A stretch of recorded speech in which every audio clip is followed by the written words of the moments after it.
اعوذ باللہ من الشیطان الرجیم، بسم اللہ الرحمن الرحیم۔ شروع اللہ تبارک و تعالیٰ کے نام سے جو بڑا مہربان اور نہایت رحم کرنے والا ہے۔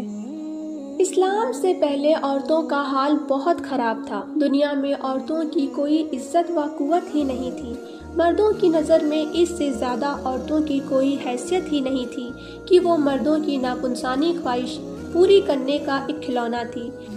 عورت دن رات مردوں کی قسم قسم کی خدمت کرتی تھی اور طرح طرح کے کاموں سے، یہاں تک کہ دوسروں کی محنت مزدوری کر کے جو کچھ کماتی تھی وہ بھی مردوں کو دے دیا کرتی تھی۔ مگر ظالم مرد پھر بھی ان عورتوں کی کوئی قدر نہیں کرتے تھے، بلکہ جانوروں کی طرح ان کو مارتے پیٹتے تھے۔ ذرا ذرا سی بات پر عورتوں کے کان ناک اعضاء کاٹ لیا کرتے تھے اور کبھی کبھی قتل کر دیا کرتے تھے۔ عرب کے لوگ لڑکیوں کو زندہ دفن کر دیا کرتے تھے اور باپ کے مرنے کے بعد اس کے لڑکے جس طرح باپ کی جائیداد اور سامان کے مالک ہو جایا کرتے تھے، اسی طرح اپنے باپ کی بیویوں کے مالک بن جایا کرتے تھے اور ان عورتوں کو زبردستی لونڈیاں بنا کر رکھ لیا کرتے تھے۔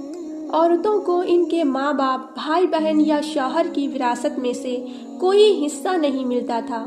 نہ عورتیں کسی چیز کی مالک ہوا کرتی تھی۔ عرب کے بعض قبیلوں میں یہ ظالمانہ دستور تھا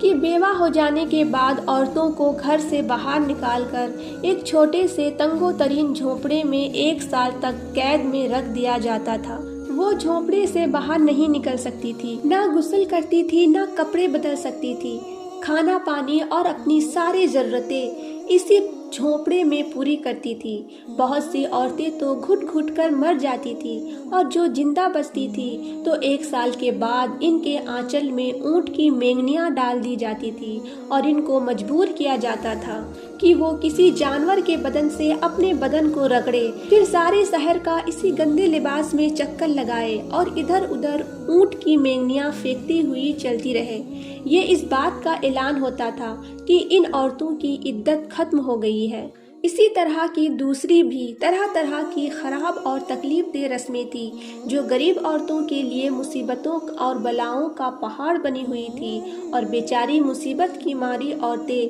گھٹ گھٹ کر اور رو رو کر اپنی زندگی کے دن گزارتی تھیں۔ ہندوستان میں تو بیوہ عورتوں کے ساتھ ایسے ایسے دردناک ظالمانہ سلوک کیے جاتے تھے کہ جن کو سوچ کر کلیجہ منہ کو آ جاتا ہے۔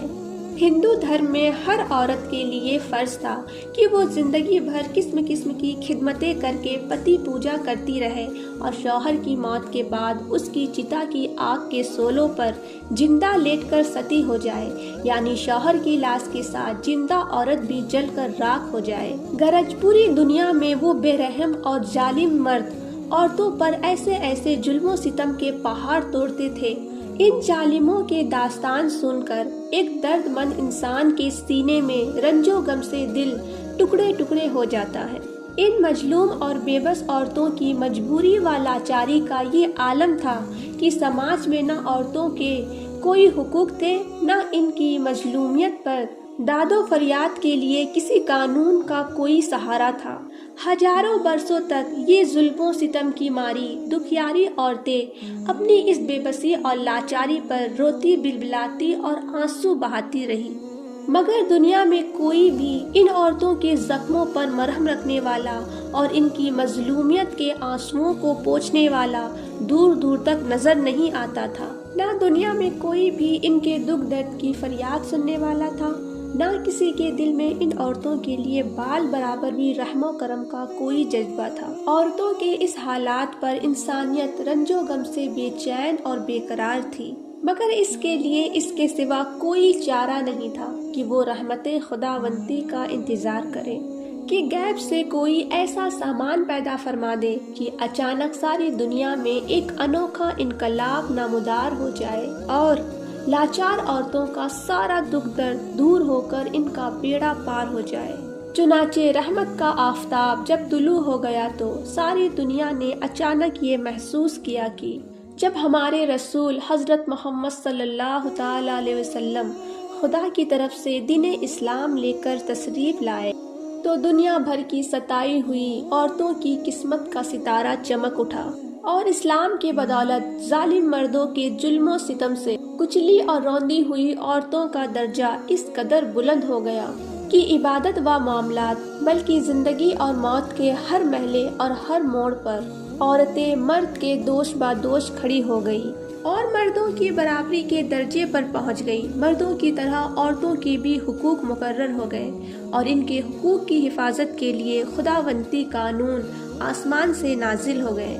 اور ان کے حقوق دلانے کے لیے اسلامی قانون کی متاحت میں عدالتیں قائم ہو گئی۔ عورتوں کو مالکانہ حقوق حاصل ہو گئے، چنانچہ عورتیں اپنی مہر کی رقموں، اپنی تجارتوں، اپنی جائیدادوں کی مالکن بنا دی گئی اور اپنے ماں باپ، بھائی بہن، اولاد اور شوہر کی وراثتوں کی وارث قرار دی گئی۔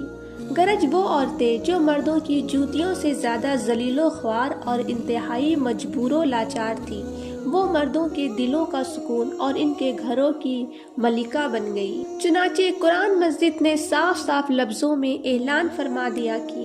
اللہ نے تمہارے لیے تمہاری جسم سے بیویاں پیدا کر دی تاکہ تمہیں ان سے تسکین حاصل ہو، اور اس نے تمہارے درمیان محبت و شفقت پیدا کر دی۔ اب کوئی مرد بلا وجہ نہ عورتوں کو مار پیٹ سکتا ہے، نہ ان کو گھروں سے نکال سکتا ہے، اور نہ کوئی ان کے مال و اسباب یا جائیدادوں کو چھین سکتا ہے، بلکہ ہر مرد مذہبی طور پر عورتوں کے حقوق ادا کرنے پر مجبور ہے۔ چنانچہ اللہ تبارک و تعالیٰ نے قرآن مجید میں فرمایا کہ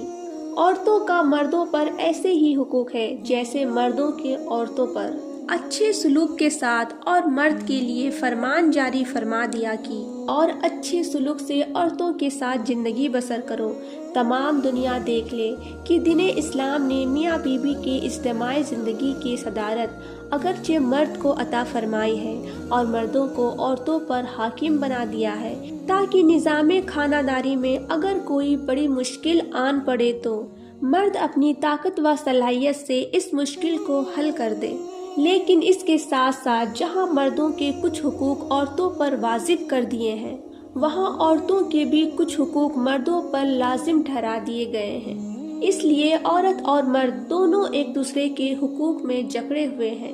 تاکہ دونوں ایک دوسرے کے حقوق کو ادا کر کے اپنی اجتماعی زندگی کو شادمانی و مسرت کی جنت بنا دے اور نفاق و شقاق اور لڑائی جھگڑوں کے جہنم سے ہمیشہ کے لیے آزاد ہو جائے۔